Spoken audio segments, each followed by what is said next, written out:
This is Lisa from Mobile Tech Review, and today we're going to do a comparison Smackdown between the Samsung Series 7 Chronos 15.6-inch thin light notebook and the new HP Envy 15 2011 model. Both feature quad-core Core i7 CPUs and dedicated graphics, and they offer quite a lot of performance in a 15-inch package, so the decision can be hard.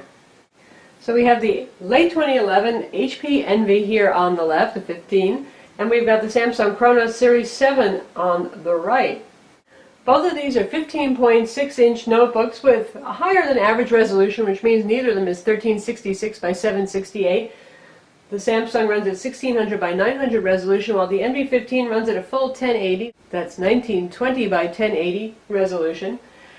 And they have Intel Core i7 CPUs, almost identical, just a slight variation in the model number. They're both quad-core 8-thread CPUs with 6 megs of level 2 cache, very good performance. 2.2 gigahertz base speed, and they turbo boost up to 3.1 gigahertz. The Samsung runs on the Intel Core i7 2675QM, while the Envy runs on the Core i7 2670QM. Now they're identical in terms of specs. The only difference is that the Samsung has a potential higher clock speed for integrated graphics, 1.2 gigahertz versus 1.1 gigahertz. But in terms of benchmarks, I can tell you that the Envy actually does better, which is pretty interesting given the similarity of the hardware inside. Our Envy came with 8 gigs of DDR3 RAM, and the Samsung came with 6 gigs, however you can get it with 8 gigs built in. There's a difference in RAM expansion though. With the Envy, you can actually remove the bottom plate, even though it's technically one of those sealed inside battery designs. It's pretty easy if you watch our HP Envy 15 video review to open up the doors there, and you can access the battery, the hard drive, and the RAM slots. And it comes with 8 gigs in 2 DIMM slots, and you can go up to 16, which is pretty nice. A lot of notebooks max out at 8. The Samsung, in fact, does max out at 8, though it might be interesting to see if you could run 12. But that's because there's 4 gigs permanently installed on the motherboard, and there's only one accessible RAM DIMM slot. So that has a 2 gig in our unit, and you can up that to a 4 gig. But they don't say you can put an 8 gig in. However, it might work. In terms of RAM expandability, though, the HP wins. In fact, in terms of accessibility to parts in general, the HP wins because it is pretty easy to open it up. They intend for you to actually do that, and they tell you how to do it if you want to upgrade your components. The Samsung has many screws on the bottom. Philips said you can remove it if you want and start looking at your components, but the only thing that really is user accessible and that they explain how to access is that single RAM DIMM slot. Both of these have AMD Radeon switchable graphics, and that means that they have Intel HD 3000 integrated graphics, which is actually a very capable integrated graphics chipset that can handle playing back Blu-ray movies, streaming video, all that kind of stuff pretty well, and it even offers acceleration for OpenGL in Photoshop. But for dedicated graphics, you get the AMD Radeon HD 6750M in the Samsung, which is a pretty good GPU. That's right up there, a little bit better than the NVIDIA GeForce GT540M used in notebook computers, often 17-inch gaming notebooks, in fact, like the Sony Vaio F series. But HP ups the ante a little bit, and they use the new 7000 series. It has the HD 7690M. Both of them have 1 gig of DDR5 RAM, dedicated VRAM. Now, that new series of graphics, don't get too excited about it because AMD actually revved their desktop graphics cards before the notebook cards. Often it happens pretty much at the same time for the high-end series, so this is more of a name change than anything else. But one thing that it does add is the ability to use switchable graphics in BIOS. What does that mean? Well, there's a problem with Radeon switchable graphics, and that is that by default you just get a software control panel that lets you assign different applications to either the Intel GPU or the Radeon GPU. Now, that doesn't sound problematic. In fact, it will try to automatically and intelligently switch. It generally recognizes DirectX games, for example. But if you assign OpenGL apps like Adobe CS Suite apps like Photoshop, for example, to the dedicated graphics card, it's still going to go ahead and use the Intel integrated graphics, which is kind of a bummer if you're looking for that performance boost from the dedicated graphics you paid for. Now, with the HP, you can get around that. In BIOS, there's a setting that allows you to select graphics yourself. So once you turn that on, whenever it's plugged in, it's going to use dedicated graphics. If you unplug it, by default, it will switch to integrated graphics, and you can manually switch whenever you want. So therefore, you can force OpenGL apps like Photoshop, other Adobe apps, and the game Rage, which uses OpenGL, to use dedicated graphics. So that makes this more of a powerhouse for those of you who really want to make best use of your dedicated graphics. Now, we're not faulting Samsung per se on this. This is a problem with all notebooks that use Radeon graphics. Great hardware, kind of behind the times with their switching software. So again, it's not just Samsung's fault, but we would love to see them add a feature where you could switch that in BIOS.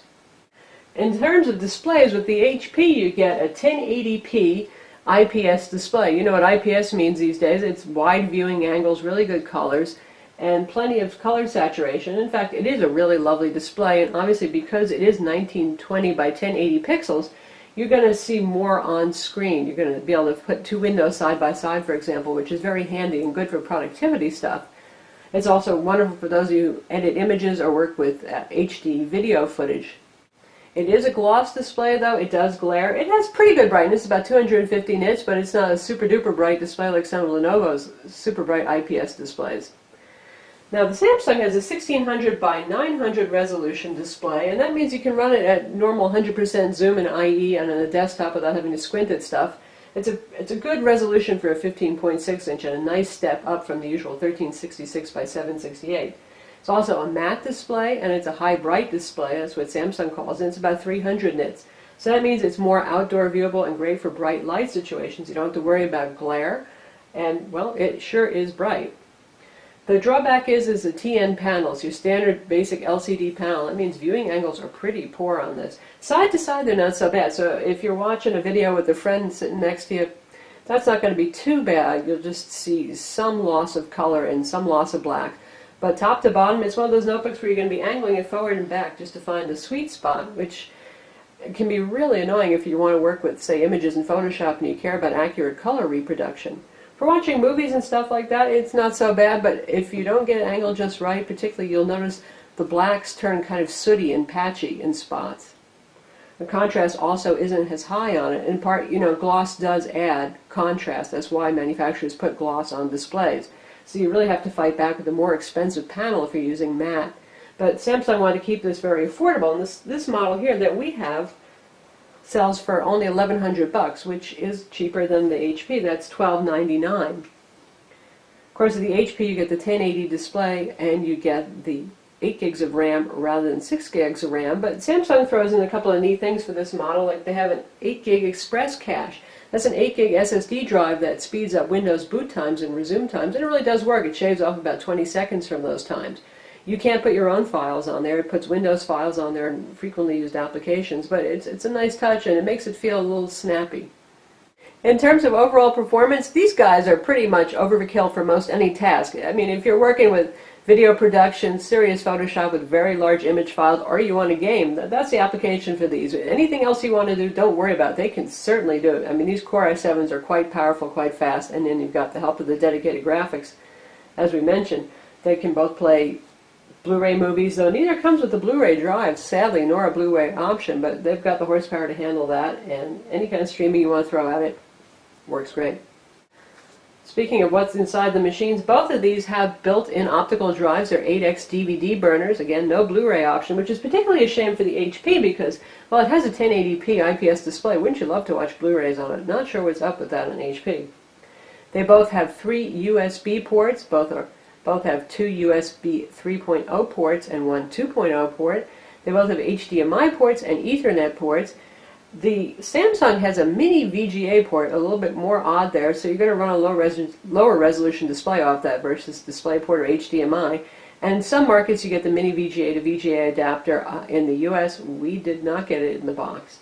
The HP, in addition to the HDMI port, has a full-size display port, which is really very versatile and can drive very large monitors, so that's a little bit of a win there.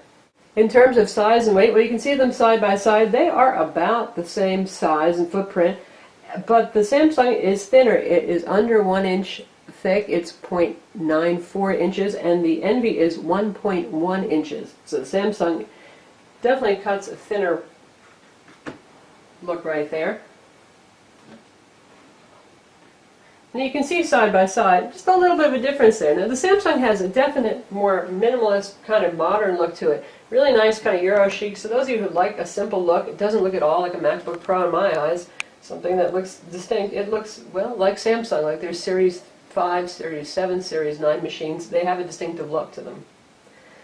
The Envy, well, on the lid, I have to say, it looks like an Envy. It looks like the Envy 15, only instead of the embossed pattern, now you get the matte black Nero finish here. I think it's very clean and attractive looking. I think it looks a little bit more expensive maybe. It also uses metal everywhere. Bottom, top, everything is aluminum panels here, and you've got a magnesium alloy frame. With the Samsung, the top is aluminum, the keyboard deck is aluminum, and everything else is plastic. But it's put together very well, good fit and finish, no popping seams, nothing like that, so build quality is very good on it. Overall, the HP feels more solid. It feels a little bit more like a weapon if you were to swing it at somebody versus the Samsung, but the Samsung feels pretty solid too. Now, for a really solid metal, well-built machine, one place where the envy does fall down is keyboard flex. This guy has keyboard flex, particularly over here on the left side. I don't know if you can see this. We'll try to capture this on the video, but you see, if I press down my finger now, the whole deck moves. So for those of you who like a really firm keyboard and no bouncing, no trampolining, well, this one can bounce ants. You know, it's slightly rattly, slightly annoying. I actually typed quite well, and it was typing very quickly. It's a very nice standard layout. It's a good sized keyboard and all that kind of thing, but gee, there is that. It's one detractor, I think, with this NV15.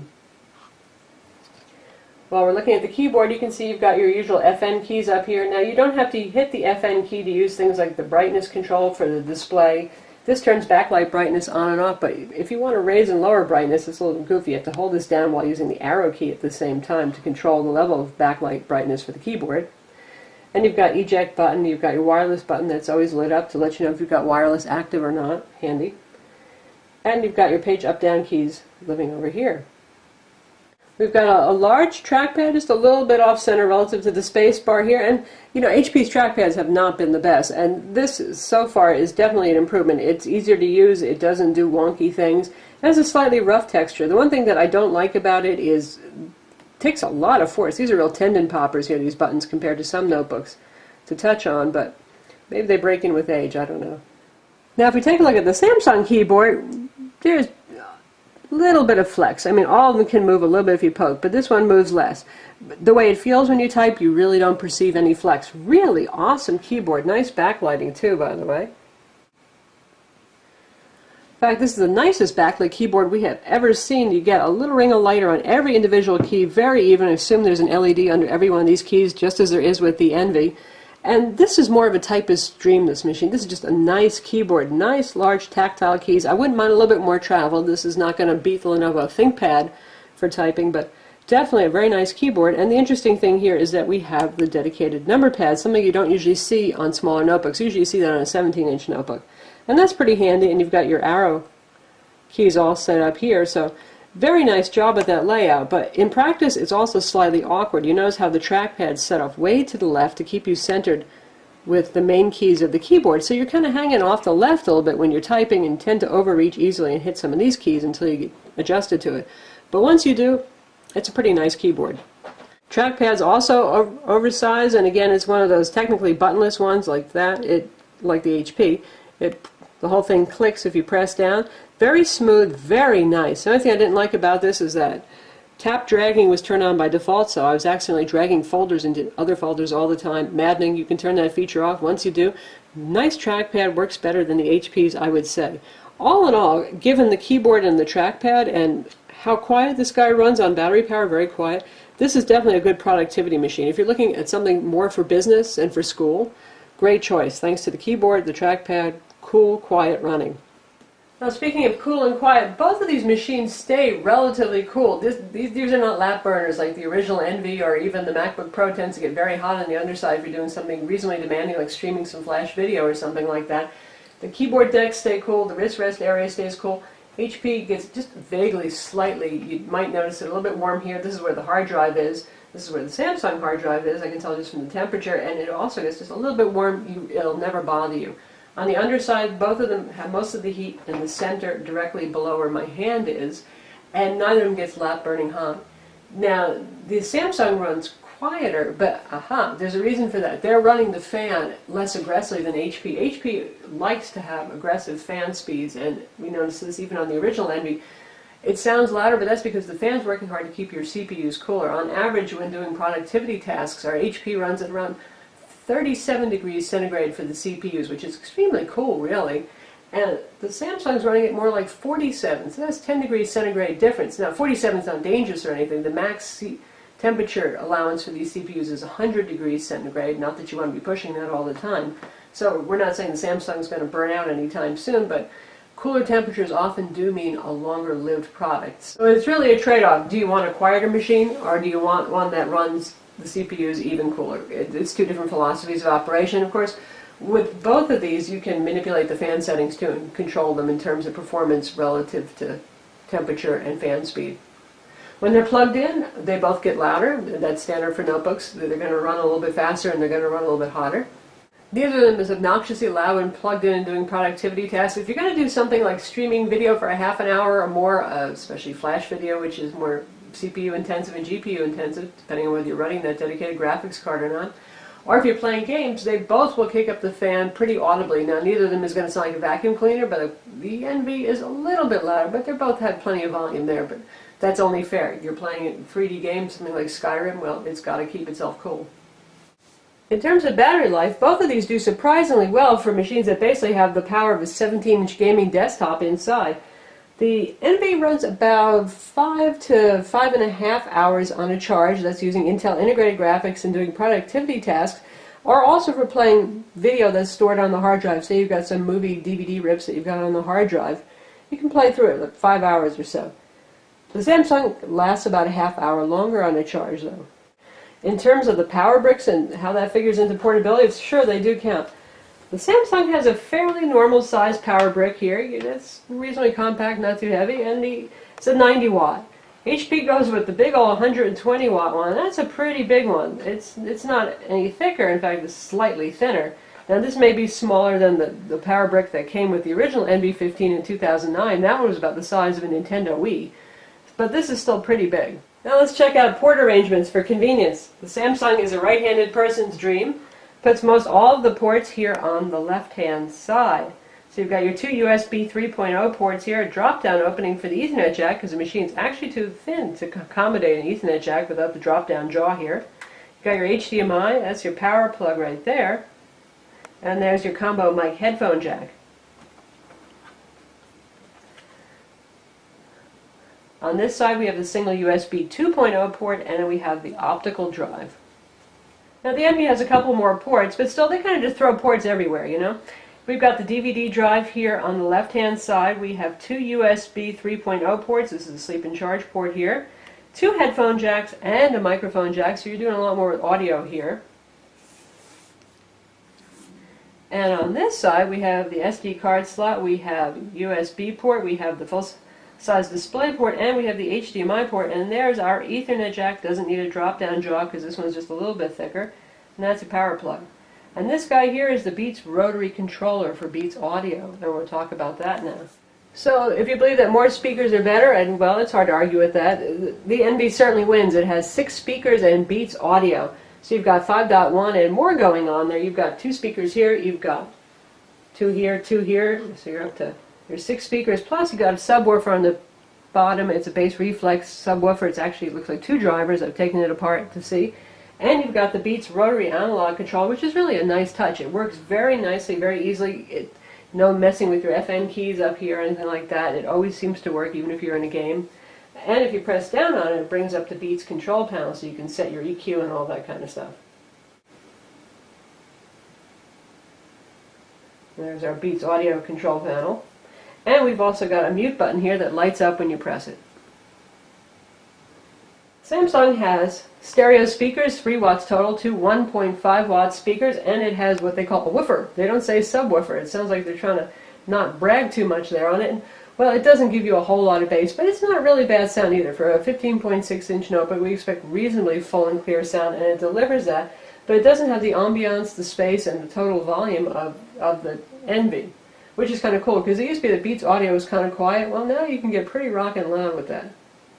Now, so you can hear the difference in fullness and volume for the 2 notebooks, we're going to play the same 1080p trailer that has 5.1 audio on both. First, we'll start with the Envy.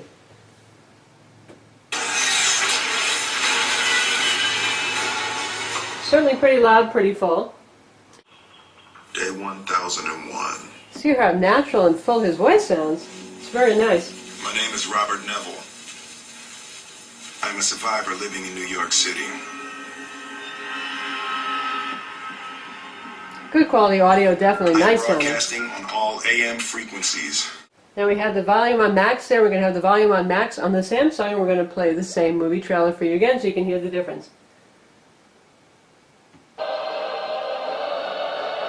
It sounds a lot thinner and tinnier, doesn't it?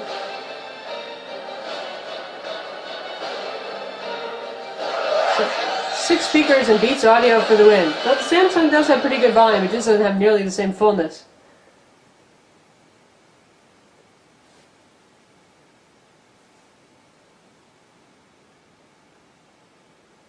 Day 1001. My name is Robert Neville. I'm a survivor living in New York City.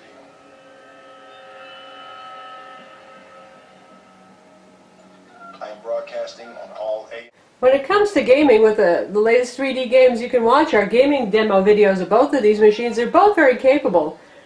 They both can handle Skyrim on medium settings, and they can play things like Fear 2, Call of Duty, Modern Warfare 3, all that stuff without a problem. Now, when we did our gaming test, we were running at 1080p on the Envy, and we were running obviously at 1600 by 900 because we were using the internal panels on both of these. And still, the Envy came out with slightly better frame rates. Particularly, we noticed that in Call of Duty Modern Warfare 3, where it was running at about 10 frames higher. So the Envy does get the nod for gaming. Now, they're both, again, they're pretty good, especially for 15-inch notebooks. They're miraculously good. But if you're into gaming and you're into multimedia, I would pick the Envy for the IPS display, the Beats audio, and it's a bit better gaming prowess. When it comes to synthetic benchmarks, the Envy also does better. They're pretty close. They're only about 500 points apart in 3D Mark 06. We're running at 1280 by 800 because that's the maximum resolution that the Samsung can handle using the internal panel. The Samsung scored 9847 versus 10,355 for the HP Envy, so 500 points better. That's something to talk about, but not a huge difference. Now, when it comes to PC Mark Vantage, and this is the interesting part, and we assigned PC Mark Vantage and all of its associated apps and IE to run in high-performance graphics mode, but it still came in slower at 7469, which is a reasonable score, actually. But compared to the Envy, that managed a score of 9247 versus the Samsung 7469. Both of them running on dedicated graphics, as far as anybody can tell, thanks to that weird AMD switching thing, but definitely said it was assigned to that on the Samsung. Now, if you run the Envy with integrated graphics, it still scores 8764, which is still above the Samsung Series 7. So, for those of you who care a lot about synthetic benchmarks, well, the Envy, again, is going to be the winner there. So that's our Smackdown comparison of the HP Envy 15 late 2011 model on the left and the Samsung Series 7 Chronos model on the right. Both are available now. They've just both started shipping, so they're a little bit hard to find in stores, but if you look, you can find them. The Envy sells for $12.99, the model that we have with the 1080p IPS display. They both have 750 gigs, 7200 RPM hard drives, by the way, Wi-Fi and Bluetooth as well. And the Samsung, our model sells for $1,100, but if you get it with 8 gigs of RAM, you're going to pay about $12.50. And if you want Windows 7 Professional 64-bit, you're going to pay a little bit more for that. So if just by upping the memory there, you're getting pretty close to the same price range. So I say you're getting more machine for your money with the Envy, but you're getting better portability and a better keyboard and trackpad with the Samsung. So again, if you're looking to use this for school productivity, business use, the Samsung still is a nice choice in terms of its slimness, great keyboard and great mouse. If you're looking more for gaming, multimedia, that kind of thing, then definitely the Envy is the one to pick. Likewise, if you're looking at gaming, they both can handle it, but the Envy gets the win for the better audio, the nicer display, and the faster performance. I'm Lisa from Mobile Tech Review. Don't forget to watch both video reviews of these devices and to visit our website to read the full reviews.